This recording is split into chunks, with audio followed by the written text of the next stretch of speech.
ఓం శ్రీమాత్రే నమః. Welcome to SRK Telugu channel. మరి ఈ రోజు మనము ఒక చక్కటి మంత్రము ఇంకా అలాగే ముద్ర గురించి అయితే తెలుసుకుందాం. మాతంగి అమ్మవారి యొక్క మంత్రము ముద్ర మనం వేసుకొని జపసాధన ఒక 10 నుంచి 20 నిమిషాల పాటు మనం చేసుకున్నట్లయితే ఎక్కడికైనా వెళ్ళేటప్పుడు అంటే ముఖ్యంగాను ఎగ్జామ్స్ కి అపియర్ అయినప్పుడు ఇంకా అలాగే ఏవైనా ఇంటర్వ్యూలకి అపియర్ అవుతున్నప్పుడు ఈ మాతంగి అమ్మవారి యొక్క మంత్రాన్ని ఇంకా అలాగే ముద్రని వేసుకొని మనం జపసాధన చేసినట్లయితే ఖచ్చితంగా అందులోని మనకి సక్సెస్ అనేది వస్తుంది. మరి చాలా మందికి ఈ మాతంగి అమ్మవారు ఎవరో అనేది కూడా తెలీదు. కొంతమందికి ఈ మాతంగి అమ్మవారు తాంత్రిక స్వరూపురాలు కాబట్టి తంత్ర పూజలు చేసేవాళ్ళు మాత్రమే అమ్మవారిని పూజిస్తారు అని అనుకుంటారు. అది చాలా వరకు తప్పు. అమ్మవారికి సంబంధించి ఎన్నో కథలైతే ఉన్నాయి. మాతంగి అమ్మవారికి ఉచ్చిష్ట చాండాలిని, శ్యామల, రాజశ్యామల అంటూ ఎన్నో పేర్లు అయితే ఉన్నాయి. నీలా సరస్వతి అని కూడా అంటారు. ఎందుకనంటే సరస్వతి మాత యొక్క తాంత్రిక స్వరూపం అని అంటారు. మరి దశమహావిద్యల్లోని 9వదైన ఈ మాతంగి అమ్మవారు ఎలా ఉద్భవించారు అనంటే కొంతమంది మాతంగి మహర్షి పెంచడం వల్ల ఈమెకు మాతంగి అనే పేరు వచ్చిందని కొంతమంది అంటే, మరికొంతమంది ఈమె తక్కువ జాతికి చెందిన స్త్రీ ఒకానొక సందర్భంలోని పార్వతీ పరమేశ్వర్లు లక్ష్మీనారాయణని భోజనానికి పిలిచారట.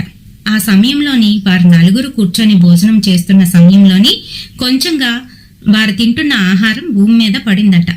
అప్పుడు ఆ ఆహారాన్ని ఆ తక్కువ జాతి స్త్రీ ఎవరైతే ఉందో ఆమె తిందంట. ఆ ఎంగిలిని స్వీకరించగానే ఆమెకి తెలియకుండానే ఒక శక్తి అయితే పుట్టింది. మరి అందుకనే ఆమెని ఉచ్చిష్ట చాండాలిని అని కూడా అంటారు అని అర్థం వస్తుంది.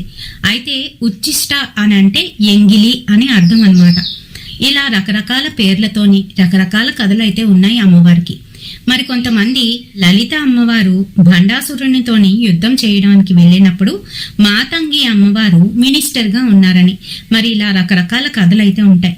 అమ్మవారి వీణలో నుంచి ఆమె వీణ వాయించేటప్పుడు వచ్చిన స్వరాలు మంచివారికి మంచిగాను, చెడ్డవారికి అవి చాలా వైబ్రెంట్ సౌండ్స్ తోని వినిపించి వాళ్ళు అక్కడికక్కడే చనిపోయేవారంట. మరి ఈ రకంగానైతే చాలా కథలే ఉన్నాయండి.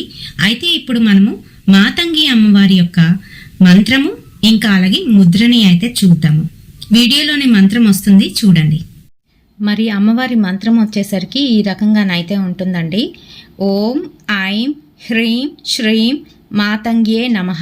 ఈ మంత్రాన్ని ప్రతిరోజు తెల్లవారుజామున 4:30 నుంచి 6 వరకు మనం చేసుకోవచ్చు. తెల్లవారి ఏమీ తినకుండా చక్కగాను స్నానం చేసి శుచిగా ఉండి చేసుకోవచ్చు. అలాగే సాయంత్రం 6 నుంచి 8 వరకు మనము ఈ మంత్రాన్ని అయితే జపసాధన చేయవచ్చు. జపసాధనకి సంబంధించి డ్యూరేషన్ మనము 10 నుంచి 20 నిమిషాలు లోపు మనం చేసుకోవచ్చు.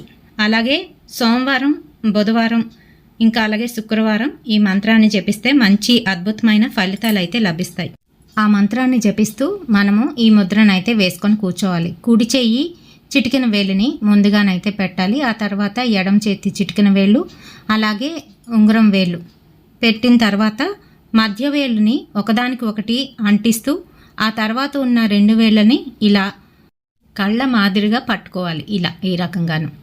మరి ముద్ర అర్థమైందనే అనుకుంటున్నాను. ఇంకేమైనా డౌట్స్ ఉంటే నాకు కామెంట్ సెక్షన్లోనైతే కామెంట్ చేయండి. మరి చూసారు కదండి, ఈ మాతంగి అమ్మవారి యొక్క మంత్రాన్ని ముద్రని వేసుకొని చక్కగా పిల్లలు ఎవరైతే ఎగ్జామ్కి అపియర్ అవుతున్నారో, సక్సెస్ కావాలి అనుకుంటున్నారో, మీ శత్రువులు వినాశనం కొరకు కూడాను ఇది చక్కగా పనిచేస్తుంది అని చెప్తారు.